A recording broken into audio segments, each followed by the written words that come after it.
بسم الله الرحمن الرحيم. الحمد لله رب العالمين،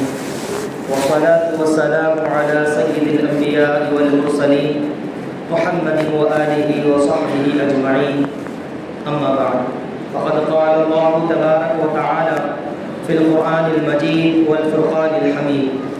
أعوذ بالله من الشيطان الرجيم، بسم الله الرحمن الرحيم. إنا أنزلناه في ليلة القدر وما أدراك ما ليلة القدر ليلة القدر خير من 1000 شهر تنزل الملائكة والروح فيها بإذن ربهم من كل أمر سلام هي حتى مطلع الفجر. وقال رسول الله صلى الله عليه وسلم: من قام ليلة القدر إيمانا واحتسابا غفر له ما تقدم من ذنبه، أو كما قال عليه الصلاة والسلام. رب اشرح لي صدري ويسر لي أمري واحلل عقدة من لساني يفقهوا قولي. سبحانك لا علم لنا إلا ما علمتنا إنك أنت العليم الحكيم. رب أعني على ذكرك وشكرك وحسن عبادتي. اللهم صل على سيدنا محمد في أول كلامنا، اللهم صل على سيدنا محمد في أوسط كلامنا، اللهم صل على سيدنا محمد في آخر كلامنا. محترم سامعین کرام، اللہ تعالیٰ کا بڑا فضل و کرم ہوا کہ اللہ تعالیٰ نے ہمیں رمضان المبارک جیسا محترم اور مبارک مہینہ عطا فرمایا. یہ اللہ تعالیٰ کا بڑا ہی فضل و کرم ہوا ہم پر. اور مزید اللہ کا کرم یہ ہوا کہ آخری عشرہ نصیب فرمایا، جس عشرے کے تعلق سے بڑی فضیلتیں احادیث مبارکہ میں وارد ہوئی ہیں. اللہ تعالیٰ اپنے بندوں کو بار بار ایسے مواقع عطا فرماتے ہیں کہ جس میں بندے اپنے رب سے رابطہ مضبوط کر لیں، عبادتوں کے ذریعے، تلاوت کے ذریعے، ذکر و اذکار کے ذریعے، توبہ استغفار کے ذریعے اپنے رب سے وابستہ ہو جائے. اس وجہ سے اللہ تعالیٰ ایسے مواقع ہمیں عطا کرتے رہتے ہیں، فراہم کرتے رہتے ہیں کہ ایسا مبارک مہینہ کہ جس میں ایک نفل عبادت کرنے کا ثواب ایک فرض کے برابر ہے، اور ایک فرض کے ادا کرنے کا ثواب 70 سے زیادہ فرائض ادا کرنے سے زیادہ اس کا ثواب اللہ تعالیٰ ہمیں عطا فرماتے ہیں. بڑا ہی مبارک مہینہ چل رہا ہے، اور اس مبارک مہینے کے آخری ایام چل رہے ہیں. اس میں بھی یہ تاخیراتیں جس میں شب قدر ہونے کی بشارت رسول اللہ صلی اللہ علیہ وسلم نے ہمیں دی ہے. اللہ تعالیٰ سے دعا ہے کہ اللہ تعالیٰ ہمیں ان تاخیراتوں میں شب قدر کو تلاش کرنے کی توفیق عطا فرمائے اور شب قدر ہمیں نصیب فرما دے. اللہ کے رسول صلی اللہ علیہ وسلم کا معمول بھی یہی تھا کہ عام دنوں میں تو بہت زیادہ عبادت کیا کرتے تھے، لیکن رمضان المبارک جیسا مبارک مہینہ شروع ہوتا تو آپ کی عبادتوں میں، تلاوتوں میں اضافہ ہو جایا کرتا، اور آخری عشرے میں تو بہت زیادہ ہی کوشش کے ساتھ، محنت کے ساتھ عبادتوں میں مشغول ہو جاتے. مسلم شریف کی روایت ہے، حضرت عائشہ صدیقہ رضی اللہ تعالی عنہا جس کی راویہ ہیں، فرماتی ہیں: اذا دخل العشر كان رسول اللہ صلی اللہ علیہ وسلم یجتہد العشر الاواخر ما لا یجتہد فی غیرہ، کہ اللہ کے رسول صلی اللہ علیہ وسلم آخری عشرے میں جتنی محنت اور کوشش سے عبادتیں کرتے، اس کے علاوہ دیگر ایام میں اتنی محنت سے اتنی عبادتیں نہیں کیا کرتے تھے. مطلب یہ ہے کہ اللہ کے رسول صلی اللہ علیہ وسلم بہت زیادہ عبادتوں میں آخری عشرے کے اندر مشغول ہو جایا کرتے تھے. اور ایک روایت میں، مسلم شریف کی ہی روایت ہے، حضرت عائشہ صدیقہ رضی اللہ تعالی عنہا جس کی راویہ فرماتی ہے: کان رسول اللہ صلی اللہ علیہ وسلم اذا دخل العشر احیا اللیل وایقظ اہلہ وجد وشد المیزار، کہ جب آخری عشرہ شروع ہو جاتا اللہ کے رسول صلی اللہ علیہ وسلم رات بھر بیدار ہو کر عبادتوں میں گزارتے تھے. مزید اپنے گھر والوں کو بھی عبادت کی ترغیب دیتے اور عبادت کے لیے جگاتے، اور اپنی کمر کس لیتے. وجد وشد میزار، یہ لفظ حدیث میں آئے ہیں کہ کمر کس لیتے تھے۔ کمر کسنے کا لفظ ہمارے اردو محاورے میں جب کسی کام کو اچھی طریقے سے انجام دینا ہوتا اور یکسوئی کے ساتھ انجام دینا ہوتا ہے اور محنت سے کسی کام کو انجام دینا ہوتا ہے تو اس وقت یہ جملہ استعمال کیا جاتا ہے کہ کمر کس لو۔ تو اللہ کے رسول صلی اللہ علیہ وسلم کمر کس لیتے تھے آخری عشرے کی اندر عبادتیں کرنے کے لیے۔ تو ہمیں بھی چاہیے کہ ہم بھی ان آخری ایام میں زیادہ سے زیادہ عبادتیں کریں۔ ویسے تو اللہ کے رسول صلی اللہ علیہ وسلم عام دنوں میں بھی یہ معمول تھا اللہ کے رسول کا کہ راتوں میں بیدار ہو کر عبادتیں کیا کرتے تھے، لیکن آخری عشرہ جب شروع ہو جاتا رمضان المبارک کا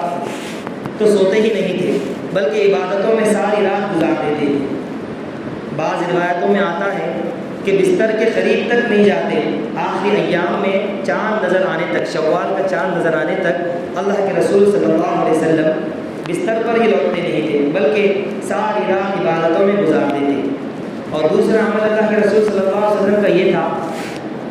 کہ اپنے گھر والوں کو بھی جگاتے تھے۔ ویسے تو عام دنوں میں بھی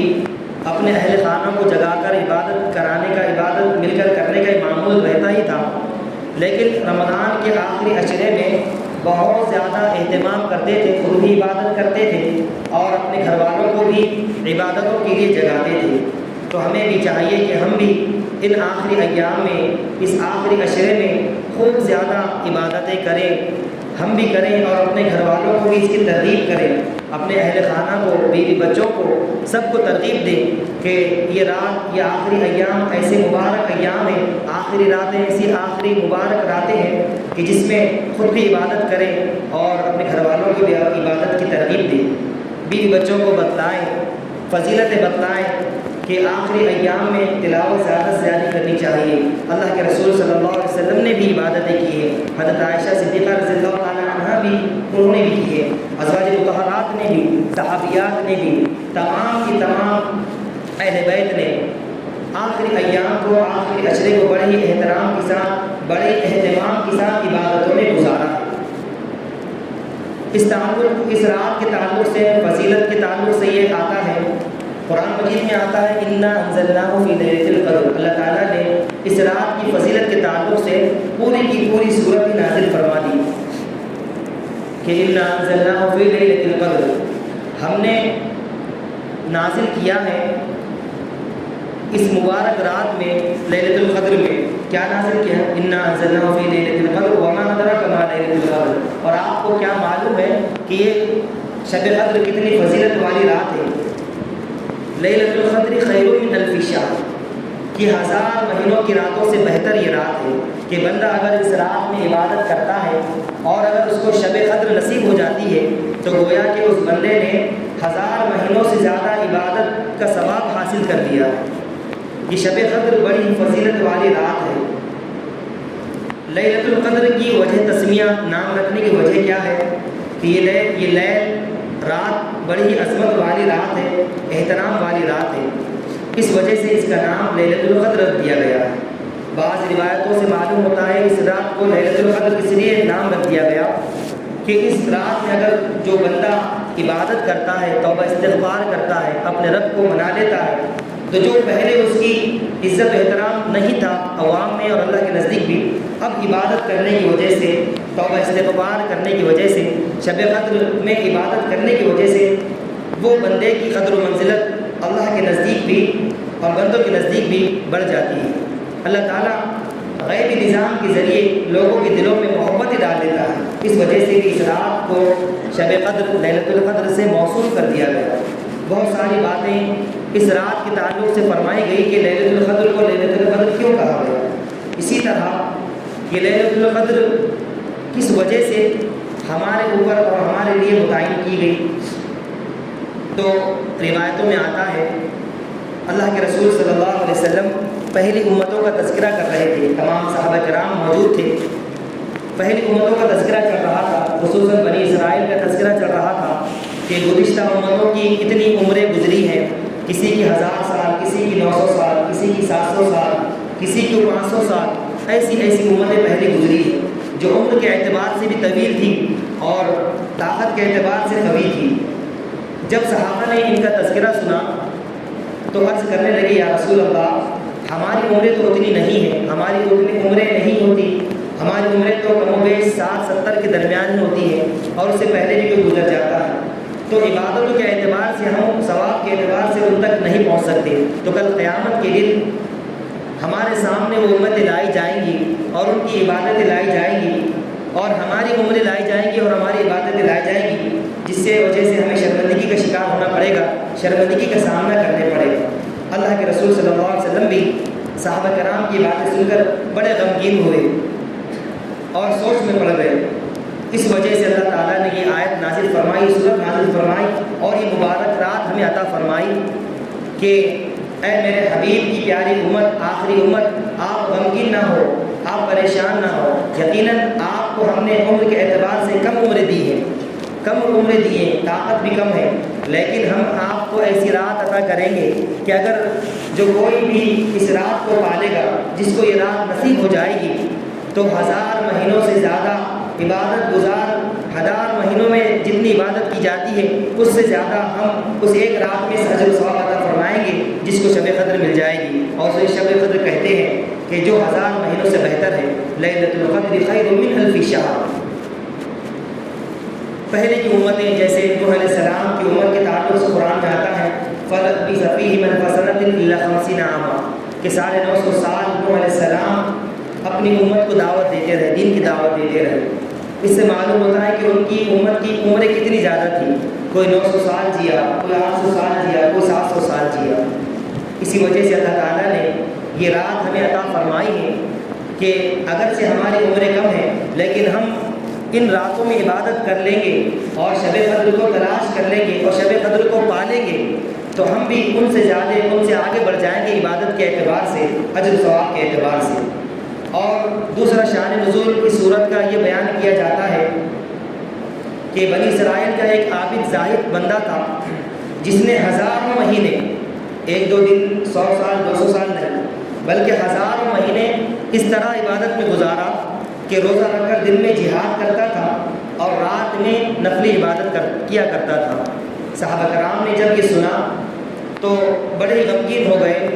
کہ یا رسول اللہ ہماری عمریں تو اتنی نہیں ہیں، ہم کس طرح ان کے ثواب کو پہنچ سکیں گے۔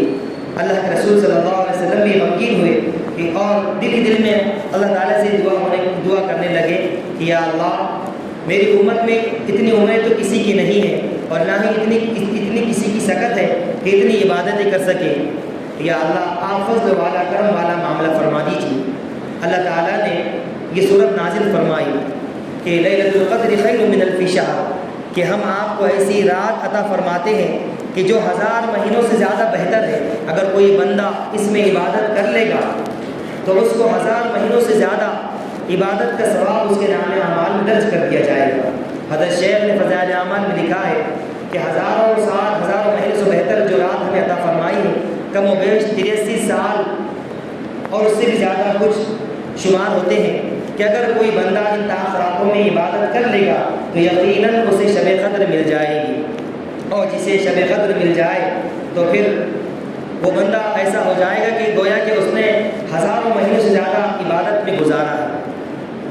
بڑی فضیلت والی،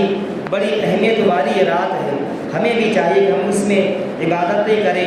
اللہ کے سامنے توبہ استغفار کریں، ذکر و اذکار میں اس رات کو گزاریں، تلاوت کریں، وقت کو ضائع نہ کریں۔ اب اس رات کی تعیین کیوں نہیں کی گئی، اس میں بڑی حکمتیں ہیں۔ علماء نے لکھا ہے کہ اگر اس رات کی تعیین کر دی جاتی کہ فلاں رات میں شب قدر ہے تو بعض بندے غفلت کا شکار ہو جاتے، بعض بندے صرف اس رات میں ہی عبادت کرتے اور اس کے علاوہ راتوں میں عبادت نہیں کرتے۔ اس کی ایک حکمت یہ بھی ہو سکتی ہے کہ اس کی تعیین اٹھا لی گئی، اور حکمت یہ بھی بیان کی علماء نے کہ بعض بندے کسی کام میں مشغول ہونے کی وجہ سے، بیماری میں ہونے کی وجہ سے اس رات میں عبادت نہیں کر سکتے تھے، بعد میں ان کو بڑا رنج ہوتا، بڑا غم ہوتا کہ ہم سے یہ رات چھوٹ گئی، اور دیگر ایام میں اور دیگر راتوں میں وہ اس دل جمعی کے ساتھ عبادت نہیں کرتے کہ ہم سے تو شب قدر چھوٹ گئی۔ اس وجہ سے بھی اس کی تعیین اٹھا لی گئی۔ بہت ساری حکمتیں بیان کی گئی ہیں۔ بخاری شریف میں آتا ہے، حضرت عبادہ رضی اللہ تعالی عنہ فرماتے ہیں کہ ایک مرتبہ اللہ کے رسول صلی اللہ علیہ وسلم گھر سے باہر تشریف لائے یہ بات بتانے کے لیے کہ شب قدر کب ہے اور اس کی تاریخ کیا ہے، لیکن راستے میں فلاں شخص جھگڑا کر رہے تھے۔ اللہ کے رسول صلی اللہ علیہ وسلم اس میں مشغول ہو گئے، جس کی وجہ سے اللہ کے رسول صلی اللہ علیہ وسلم کے قلب مبارک سے وہ تاریخ اٹھا لی گئی، وہ تاریخ بھلا دی گئی۔ کتنا عجیب معاملہ ہے کہ اللہ کے رسول صلی اللہ علیہ وسلم کو تاریخ بتلا دی گئی تھی کہ فلاں تاریخ کو شب قدر ہے، لیکن دو شخصوں کے درمیان جھگڑا ہوا، جھگڑے کی وجہ سے یہ تاریخ اٹھا لی گئی۔ اتنی مبارک رات کا اور اللہ کے رسول صلی اللہ علیہ وسلم کے قلب مبارک پر جس کی تاریخ اور تعین ڈالی گئی تھی اور اس کو بھلا دیا گیا، وجہ کیا بنی؟ جھگڑا۔ تو اس سے حدیث مبارکہ سے معلوم ہوا کہ جھگڑا کتنی بری بلا ہے، جو اتنی مبارک رات کی تعین کو بھلا دیا گیا کہ کس تاریخ کو یہ رات تھی۔ تو ہمیں بھی چاہیے کہ ہم جھگڑوں سے، فساد سے اور آپسی تعلقات کے توڑنے سے بچیں، دور رہیں، بلکہ رشتہ داروں کو جوڑیں اور جھگڑوں سے بچیں۔ جھگڑا ہی یہ فساد ہے جو بڑی بڑی خیر سے ہمیں محروم کر دیتا ہے، بڑی بڑی برکتوں سے ہمیں محروم کر دیتا ہے۔ خیر کا لفظ اس میں استعمال کیا گیا، لیلۃ القدر خیر من الف شہر، کہ لیلۃ القدر جو ہے 1000 مہینوں سے بہتر ہے۔ لفظ خیر عربی لفظ ہے، اس کے معنی آتا ہے بہت بہتر۔ کتابوں میں ذکر کیا گیا ہے کہ بہتر کا لفظ اور خیر کا لفظ وہاں استعمال نہیں کیا جاتا جہاں 19-20 کا فرق ہو، جیسے کہتے ہیں نا کہ فلاں چیز میں 19-20 کا فرق ہے، تو لفظ خیر وہاں استعمال نہیں کیا جاتا کہ 20-19 سے بہتر ہے، وہاں استعمال نہیں کیا جاتا، بلکہ لفظ خیر وہاں استعمال کیا جاتا ہے جہاں زمین و آسمان کا فرق ہو، زمین و آسمان کا فرق۔ جیسے آسمان زمین سے خیر ہے، جتنا فرق ہوتا ہے اس کے لیے کہا جاتا ہے خیر کا لفظ۔ تو اللہ تعالیٰ نے فرمایا کہ لیلۃ القدر خیر من الف شہر، کہ 1000 راتوں سے بہتر ہے، خیر ہے۔ اب جب اتنے زیادہ بہتر ہے تو ہمیں بھی اس خیر کو حاصل کرنے کے لیے کوشش کرنی چاہیے۔ اب اس رات میں ہوتا کیا ہے؟ تنزل الملائکۃ والروح فیہا بإذن ربہم من کل امر سلام ہی حتی مطلع الفجر۔ اس رات میں فرشتے نازل ہوتے ہیں، زمین پر اترتے ہیں، جبریل علیہ السلام کے ساتھ، جن کو روح القدس کہا گیا، ان کے ساتھ زمین پر فرشتے اترتے ہیں۔ زمین اپنی تمام تر وسعت کے باوجود تنگ دامنی کا شکار ہو جاتی ہے، اتنے زیادہ اس رات میں فرشتے نازل ہوتے ہیں، اور فرشتے عبادت کرنے والوں کے پاس جاتے ہیں، ان کی دعاؤں پہ لبیک کہتے ہیں، ان کی دعاؤں پہ آمین کہتے ہیں اور ان کے لیے دعائیں خیر کیا کرتے ہیں۔ اتنی بڑی مبارک رات ہے، اور اللہ تعالیٰ نے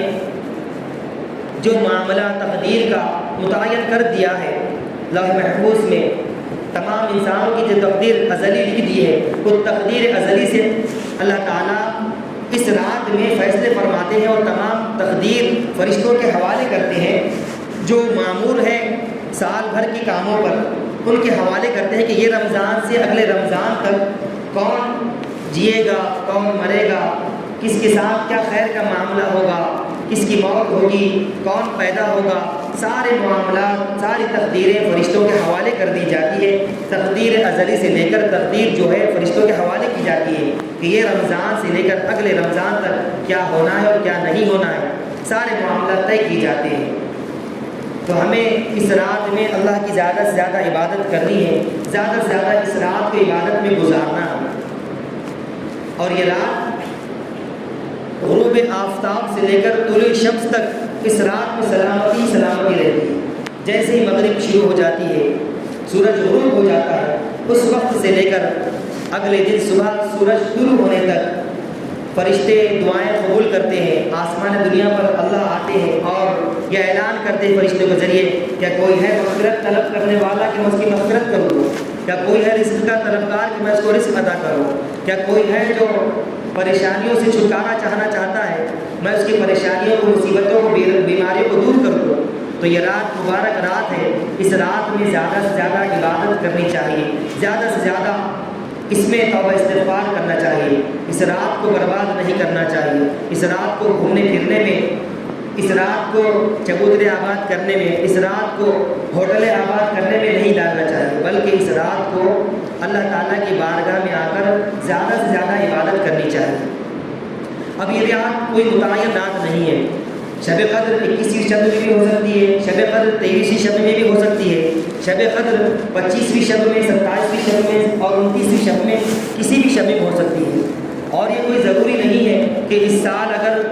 شب قدر 21ویں شب میں آ جائے، 27ویں شب میں آ جائے، 25ویں شب میں آ جائے تو اگلے سال اسی شب میں آنا ضروری نہیں ہے، بلکہ یہ بھی ہو سکتا ہے کہ اس سال 21ویں شب میں ہو، اگلے سال 27ویں شب میں ہو، اس کے بعد 29ویں شب میں ہو، اس کے بعد 23ویں شب میں ہو، اس کے بعد 25ویں شب میں ہو۔ ہمارا یہ کام ہے کہ ہم آخری عشرے کی تمام راتوں کو عبادتوں میں گزاریں، اور خاص طور پر تاخ راتوں کو عبادتوں میں گزاریں، نفلی عبادتیں کریں، جو قضائے نمازیں ہم سے رہ گئی ہیں وہ قضا نمازیں ادا کریں۔ کسی کا کچھ معاملہ ہے، حقوق العباد ہے، بندوں کے کچھ حقوق ہے، کسی کا کچھ لینا دینا ہے، وہ سارے معاملات کو کلیئر کر دے، صاف کر دے۔ ماں باپ سے اگر بنتی نہیں ہے تو ماں باپ سے معافی تلافی کر دے، اور رشتہ داروں سے بنتی نہیں ہے تو ان سے معافی تلافی کر کے معاملات کو درست کر دے، کیونکہ یہ ایسی مبارک راتیں ہیں اگر کسی کا جھگڑا کسی سے ہوگا، کسی سے تعلق ٹوٹا ہوا ہوگا تو پھر اس بندے کی اس رات میں عبادت قبول نہیں ہوتی، دعائیں قبول نہیں ہوتی۔ ایک تو شراب نوشی والا، شراب پینے والا، جھگڑے کرنے والا، رشتہ داری توڑنے والا، بہت سارے لوگوں کا تذکرہ احادیث مبارکہ میں آیا ہے کہ فلاں کی دعائیں اس رات میں بھی قبول نہیں ہوتی۔ تو ہمیں توبہ کر لینا چاہیے اپنی گزشتہ زندگی سے کہ اگر ہم شراب پیتے تھے، پہلے نشہ کرتے تھے، آج سچی پکی توبہ کر لیں اللہ کی بارگاہ میں کہ یا اللہ آج کے بعد ہم کبھی بھی شراب نہیں پئیں گے، آج کے بعد کبھی بھی نشہ نہیں کریں گے، اور جتنے بھی برے کام ہیں، زنا والا کام ہے، زنا نہیں کریں گے، جھوٹ نہیں بولیں گے، چغلی نہیں کریں گے، کسی پر بہتان نہیں لگائیں گے، کسی پر انگلی نہیں اٹھائیں گے، بلکہ ہم اپنی فکر کریں گے اور اپنے گھر والوں کی فکر کریں گے۔ قرآن مجید میں آتا ہے یا ایھا الذین آمنوا قوا انفسکم واہلیکم نارا، اے ایمان والو اپنے آپ کو اور اپنے اہل و عیال کو جہنم کی آگ سے بچاؤ، جہنم کی آگ سے بچاؤ۔ تو ہمیں کوشش اس بات کی کرنی چاہیے کہ کس طرح ہم مغفور ہو جائیں، کس طرح ہم اللہ کے محبوب بن جائیں، کس طرح ہم اپنے گناہوں کی معافی اللہ سے کرا لیں، اور کس طرح ہم اپنے بچوں کو جہنم کی آگ سے بچا لیں، اس کی فکر کرنی چاہیے۔ بڑی مبارک رات ہے، اللہ تعالیٰ سے دعا ہے کہ اللہ تعالیٰ ہمیں شب قدر نصیب فرمائے اور طاق راتوں میں زیادہ سے زیادہ عبادت کرنے کی توفیق عطا فرمائے، انفاق فی سبیل اللہ کی توفیق عطا فرمائے، اللہ کے لیے خرچ کرنے کی توفیق عطا فرمائے، اللہ کی بارگاہ میں توبہ کرنے کی توفیق عطا فرمائے۔ اللہ تعالیٰ سے دعا ہے کہ اللہ تعالیٰ ہمیں کہنے سننے سے زیادہ عمل کرنے کی توفیق عطا فرمائے۔ وآخر دعوانا الحمد للہ رب العالمین۔ أقول قولي هذا وأستغفر الله لي ولكم أجمعين فاستغفروه إنه هو الغفور الرحيم۔